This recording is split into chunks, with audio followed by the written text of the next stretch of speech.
शासनाचा जलकल्याणकारी बांधकाम कामगार मंडळ योजना गरिबांच्या हितासाठी आमदार डॉक्टर राहुल आहेर व भूषण कासलीवाल चांदवड देवळा विधानसभा मतदारसंघात नेहमी विविध योजना राबवत अग्रेसर असणारे डॉक्टर राहुल आहेर आणि भूषण कासलीवाल यांनी गोरगरिबांसाठी आणि जलकल्याणासाठी विविध योजना राबवत जनहितार्थ आपले निर्णय घेतले आहे।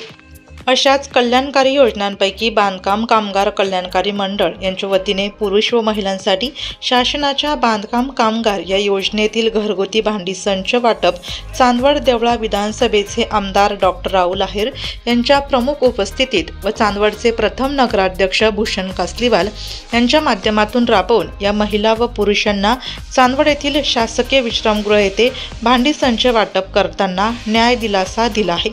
तसेच सर्वांना वेळोवेळी मदत करून आणि गोरगरीब जनतेला न्याय देऊन असे प्रतिपादन भूषण कासलीवाल यांनी केले।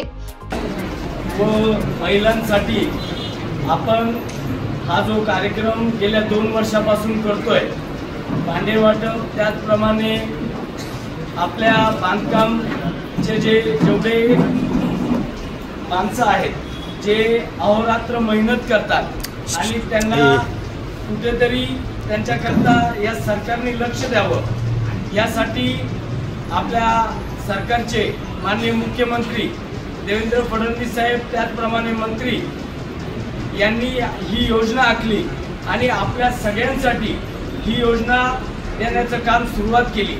आत्तापर्यंत चांदवड तालुक्यामध्ये 10,000 किट वाटप झालेले आहेत आणि अजून कमीत कमी आपल्याकडे 10,000 किट माननीय आमदार राहुलदादा आहेर यांच्या माध्यमातून आपण ही किट वाटप करतोय।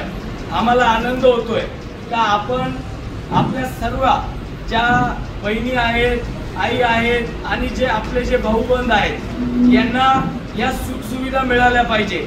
सरकार आपल्यापर्यंत पोहोचतंय, आपल्याला प्रत्येक सुखसुविधा देतंय आणि हे जे किट आहे हे किट नाही आहे, फक्त याच्या माध्यमातून आपल्याला घरकुल भेटणार आहे, घराला 2 लाख रुपये भेटणार आहेत। त्याचप्रमाणे एखादी जर आपली बहीण आई जी प्रस्तुतीसाठी गेली तिला 60,000 रुपये खर्च मिळणार आहे। त्याचप्रमाणे एखादा जर आपला जर मुलगा शिकणार असेल तर त्या शिकणाऱ्यांसाठी तो जर उच्च शिक्षित होणार असेल तर त्याच्यासाठी 60,000 रुपये 1 लाख रुपये अशा विविध प्रकारच्या योजना ज्या आपण विचार सुद्धा केले नसेल अशा योजना आपल्याला सर्व प्रकारचे बांधकाम कामगार विभाग यांच्या माध्यमातून जवळपास हजारो नागरिकांची नाव नोंदणी केली असून लवकरच यांनाही या योजनेअंतर्गत 32 योजनांचा लाभ होण्याकरिता व कामगारांची गैरसोय होऊ नये याकरिता लवकरच तालुक्याच्या ठिकाणी कार्यालय चालू करून सर्वांना वेळेवर भांडी संच उपलब्ध करून मिळेल, तसेच इतर योजनेचा लाभ दिला जाईल असे आश्वासन डॉक्टर राहुल आहेर यांनी दिले। आपण एक डोक्यातनं ही गोष्ट काढून टाकायला पाहिजे की ही योजना मर्यादित आपली फक्त ह्या घरेलू आपल्या गृहोपयोगी वस्तूंपुरती मर्यादित आहे। आता जसं बाईने थोडक्यामध्ये सांगितलं की एखादा कामगार असेल तो बांधकाम कामगार असो घरेलू कामगार असो याच्या स्वतःच्या लग्नापासून मुलाच्या शिक्षणापासून मुलांच्या लग्नापर्यंत आणि त्याचबरोबर आपल्या आरोग्याची ज्या काही योजना आहेत त्याच्यानंतर एखादा कामगार मयत झाला तर त्याला मयत कामगाराला पण 5 लाख रुपयापर्यंतची मदत ह्या योजनेमधून मिळते।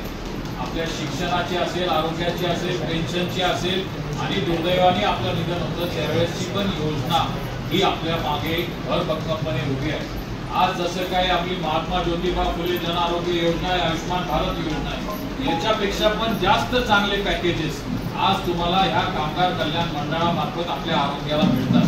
मागच्या काळामध्ये दुर्दैवाने इथं वराळ्याला मागच्या आठवड्यातच एक आपल्या कामगाराची इथं वीज पडून तिथं मृत्यू झाला, तर त्यांना बांधकाम कामगार असल्यामुळे त्यांना त्याच्याही पलीकडे 5 लाख रुपयाची मदत त्यांना आज शासन देऊ द्यायचं।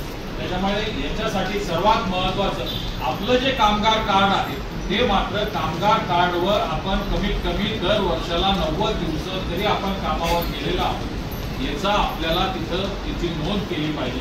नाहीतर आपल्याला वाटतं की आपण नुसतं कार्ड काढलं, आपण घरेलू साहित्य आपण घेतलं, आपण बांधकाम कामगाराचं किट घेतलं आणि तेवढीच योजना आहे असं नाही।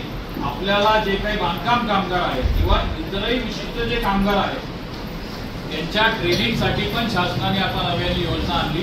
पुढच्या महिन्यापासून त्यांच्या ट्रेनिंगसाठी पण म्हणजे तुम्ही जे काही काम करता आहात हे काम अजून चांगल्या पद्धतीने कसं करता येईल याला पण प्रत्येक माणसाला जवळजवळ 4-4.5 रुपये ट्रेनिंगवर शासन खर्च करतंय।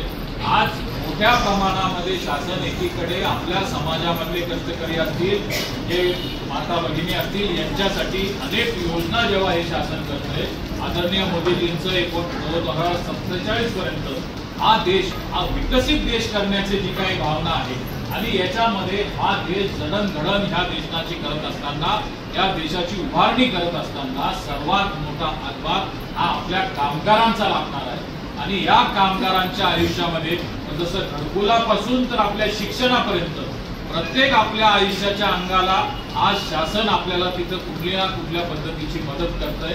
खऱ्या अर्थाने आपण सर्वांनी जसं आता आज हा कॅम्प मला वाटतं मध्ये इलेक्शनमुळे थोडे दिवस काही थांबला होता, पण दर आठवड्याला मला वाटतं सोमवारी आपण चालू करू। पुढचा परवाचा सोमवार यायच्या ऐवजी पुढच्या सोमवारपासून दर सोमवारी हा कॅम्प होईल आणि दर सोमवारी जे काही आपले रजिस्ट्रेशन झालेले जे काही याच्यातले पात्र लाभार्थी आहेत त्यांना आपण हे किट वाटपाचा कार्यक्रम आज इथे चालू करू। मला यायला थोडासा उशीर झाला। मनोज शिंदे, विठ्ठल आवारे, आत्माराम खताळ, सुभाष पुरकर आदी उपस्थित होते। कार्यक्रमाची प्रस्तावना प्राध्यापक सुरेश पाटील तर सूत्रसंचालन बाळा पाडवी यांनी केले।